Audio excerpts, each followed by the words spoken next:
విహారీ స్పృహలోకి వచ్చిన తర్వాత తనని హాస్పిటల్లో జాయిన్ చేసింది లక్ష్మి అన్న విషయాన్ని గుర్తు చేసుకుంటాడు.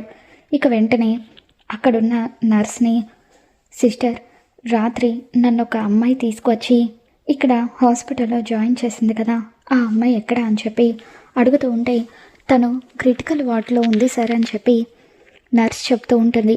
ఇక దాంతో విహారీ వెంటనే నేను నా కనకాన్ని చూడాలి అని చెప్పి క్రిటికల్ వార్డు వైపు వస్తూ ఉంటాడు. ఇక అలా విహారీ లక్ష్మి కోసం వెతుక్కుంటూ రావడం పద్మాక్షి చూసేస్తుంది. ఎట్టి పరిస్థితుల్లోనూ విహారీ లక్ష్మిని చూడ్డానికి వీల్లేదు, అదే గనక జరిగితే నా కూతురి జీవితం నాశనం అయిపోతుంది అని చెప్పి పద్మాక్షి అక్కడ క్రిటికల్ వార్డు దగ్గరున్న నర్సుని పిలుస్తూ, చూడు, నీకు ఎంత డబ్బు కావాలంటే అంత డబ్బు ఇస్తాను, నేను చెప్పినట్టుగా చెయ్యి అని పద్మాక్షి ఆ నర్సుకి లక్ష్మికి బదులుగా మరొక అమ్మాయిని విహారీకి చూపించమని చెబుతుంది. ఇక దాంతో విహారీ క్రిటికల్ వార్డు దగ్గరికి వచ్చి, నన్ను రాత్రి ఒక అమ్మాయి కాపాడి ఇక్కడ హాస్పిటల్లో అడ్మిట్ చేసింది, ఒకసారి తనని చూపించండి అని అంటూ ఉంటే ఇక అప్పుడు పద్మాక్షి చెప్పినట్టుగానే ఆ నర్స్ లక్ష్మిని కాకుండా మరొక అమ్మాయిని విహారీకి చూపిస్తుంది. అదిగోండి సార్, ఆ అమ్మాయి రాత్రి మిమ్మల్ని కాపాడింది అని చెప్పి అంటూ ఉంటే ఇకప్పుడు మరొక అమ్మాయిని చూసిన విహారీ, లేదు లేదు సిస్టర్, నన్ను కాపాడింది నా భార్య కనకం, ఈ అమ్మాయి కాదు అని చెప్పి అంటూ ఉంటే, లేదు సార్, నిన్న రాత్రి మిమ్మల్ని తీసుకొచ్చింది ఈ అమ్మాయి అని చెప్పి నర్స్ అంటూ ఉంటుంది. ఇక ఇంతలో అక్కడికి యమున, పండు వీళ్ళంతా కూడా వస్తారు. నాన్న విహారీ, ఏంట్రా ఇది, స్పృహలోకి రాగానే ఎందుకు ఇలా లేచి వచ్చేసావు, రా నాన్న అని చెప్పి యమున విహారీని ఒక దగ్గర కూర్చోబెడుతుంది. అమ్మ, రాత్రి నన్ను కాపాడింది నా కనకమే అమ్మ అని చెప్పి విహారీ అంటూ ఉంటాడు. కానీ ఇక్కడ చూస్తే మరొక అమ్మాయి ఉంది అని విహారీ అంటూ ఉంటే ఇక అప్పుడు యమున, నాన్న విహారీ, నీకు ఎలా చెప్పాలో అర్థం కావడం లేదో, నువ్వు పదే పదే లక్ష్మి గురించి ఆలోచించడం వల్ల ఎవరిని చూసినా కూడా నీకు అలాగే అనిపిస్తుందేమో, లక్ష్మి ఇక్కడ లేదు నాన్న అని చెప్పి యమున విహారీకి చెబుతూ ఉంటుంది. ఇక దాంతో విహారీ, అమ్మ చెప్తుంది నిజమే అయి ఉంటుంది, పదే పదే నేను కనకం గురించి ఆలోచిస్తూ ఉండడం వల్ల తను నా పక్కనే ఉన్నట్టుగా అనిపించిందేమో అని చెప్పి విహారీ అనుకుంటూ ఉంటాడు. నాన్న విహారీ, సహస్రకు కూడా నొప్పులు మొదలయ్యాయట, ఇప్పుడు తను కూడా ఇదే హాస్పిటల్లో ఉంది, కాసేపట్లో తనకు డెలివరీ జరుగుతుంది అని చెప్పి యమున చెబుతూ ఉంటే ఇక అప్పుడు పండు, విహారీ బాబు గారికి ఆ విషయం చెప్పండి అమ్మా అని అంటూ ఉంటాడు. ఏ విషయం అని చెప్పి విహారీ అంటూ ఉంటే, నాన్న విహారీ, స్వామీజీ ఏం చెప్పారంటే మన ఇంటికి రాబోయే వారసుడు ఎటువంటి గండం లేకుండా క్షేమంగా బయటపడాలంటే నువ్వు 101 బిందెలతో శివునికి అభిషేకం చేయాలని చెప్పారా, కానీ ఇప్పుడు ఈ పరిస్థితుల్లో అభిషేకం చేయడం కష్టమే కదా అని చెప్పి యమున అంటూ ఉంటే, పర్వాలేదమ్మా, సహస్రకు పుట్టబోయే బిడ్డ ఎటువంటి గండం లేకుండా పుట్టడం కోసం నేను ఏమైనా చేస్తాను, ఈ లోకంలోకి రాని పసిబిడ్డ నాలాగా కష్టాలు పడకూడదు అని చెప్పి విహారీ, పండు పద మనం వెంటనే బయలుదేరి వెళ్దామంటూ లేవబోతూ ఉంటాడు. ఇక అలా విహారీకి లేవడం కూడా చాలా కష్టమవుతూ ఉంటుంది. విహారీ, నేను కూడా నీతో పాటు వస్తాను పద అని చెప్పి చారుకేశ అంటూ ఉంటాడు. ఇక దూరం నుండి ఇదంతా చూస్తున్న పద్మాక్షి చాలా ఆనందపడుతుంది. అమ్మయ్య, మొత్తానికి విహారీ ఇక్కడి నుండి వెళ్ళిపోతున్నాడు. విహారీ తిరిగి వచ్చేసరికి లక్ష్మి కూడా డెలివరీ జరిగిపోతే పుట్టిన ఆ బిడ్డను తీసుకువచ్చి సహస్రకు పుట్టిన బిడ్డగా నమ్మించవచ్చు. ఒక్కసారి ఆ బిడ్డ సహస్ర దగ్గరికి చేరితే ఇక విహారీని సహస్రని ఎవరూ కూడా విడదీయలేరు. ఆ లక్ష్మి ఏమన్నా అయిపోని అని చెప్పి దాని సంగతి తర్వాత చూసుకోవచ్చని పద్మాక్షి అనుకుంటూ ఉంటుంది.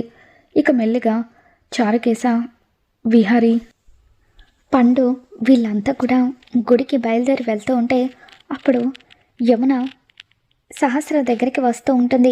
వదిన, నువ్వు కూడా విహారీతో పాటు ఉండడమే కరెక్ట్, వెళ్ళు అని చెప్పి సహస్ర దగ్గర నేనున్నాను కదా, విహారికి అసలే బాగోలేదంటూ యమునని కూడా పద్మాక్షి విహారి వాళ్ళతో పంపించేస్తుంది.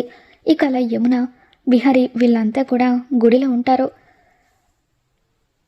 స్వామీజీ చెప్పినట్టుగానే విహారి తెల్లటి పట్టు వస్త్రాలు ధరించి శివయ్యకు 101 బిందెలతో నీళ్లు పోస్తూ అభిషేకం చేస్తూ ఉంటాడు.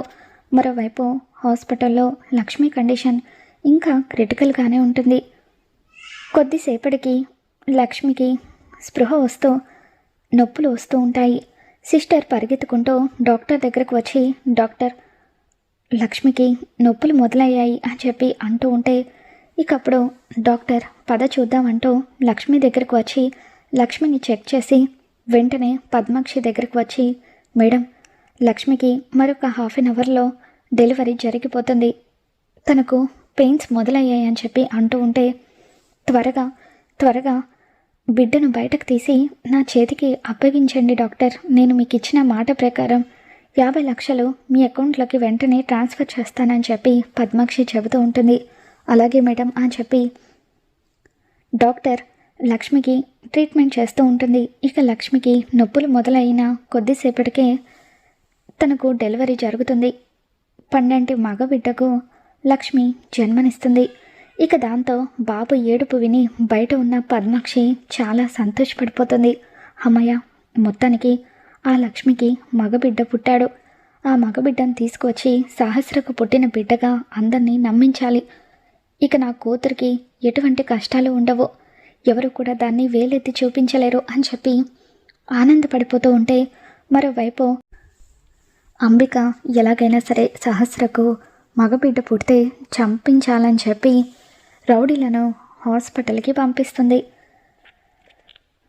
పద్మాక్షి సహస్రల ఫోటోలను అంబిక రౌడీలకు పంపించడంతో ఎప్పుడైతే లక్ష్మికి పుట్టిన బిడ్డను తీసుకువచ్చి నర్సు పద్మాక్షి చేతిలో పెడుతుందో, ఇకప్పుడు హాస్పిటల్కి వచ్చిన రౌడీలు పద్మాక్షి చేతిలో ఉన్న ఆ బిడ్డను తీసుకొని పారిపోతూ ఉంటారు. బిడ్డ అని చెప్పి పద్మాక్షి ఆ రౌడీల వెంట పరిగెడుతూ ఉంటుంది. ఇక అలా ఆ రౌడీలు బిడ్డని ఎత్తుకొని రోడ్డు మీద పరుగులు తీస్తూ ఉంటారు. ఇక ఇక్కడ విహారి దీక్షను పూర్తి చేసుకొని గుడిలో నుండి బయటకు వస్తూ ఉంటాడు.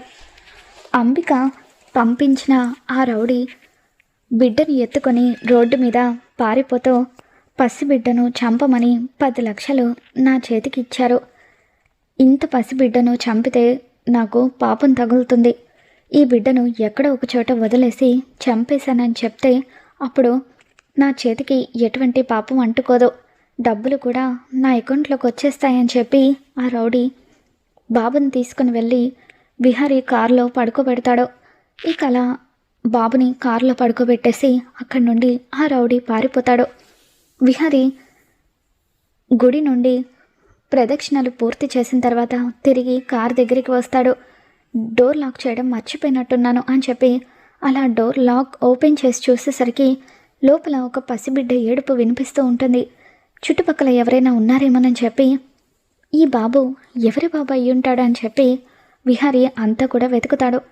యమున, చారుకేశ వీళ్ళంతా మొత్తం కూడా వెతకడంతో అక్కడ ఎవరు కనిపించకపోవడంతో విహారీ ఆ బాబుని చూడగానే తనకి ఆ బాబుకి ఏదో సంబంధం ఉన్నట్టుగా అనిపించి బాబుని ఎత్తుకొని ముద్దాడుతూ ఉంటాడు. నాన్న విహారీ, పాపం ఎవరి కన్నబిడ్డో ఏంటో ఎవరో తీసుకొచ్చి మన కారులో వదిలేశారు, వెంటనే పోలీసులకి ఈ విషయం చెప్దాం పదా అని చెప్పి యమున అంటూ ఉంటుంది. ఇక దాంతో విహారీ, వద్దమ్మా, ఈ బాబుని ఎవరో కారులో వదిలేస్తారంటే వదిలించుకోవాలనే కదా, ఇకపై ఈ బాబు నా బాబు, వీడికి నేనే తండ్రిని అని చెప్పి విహారీ అంటూ ఉంటాడు.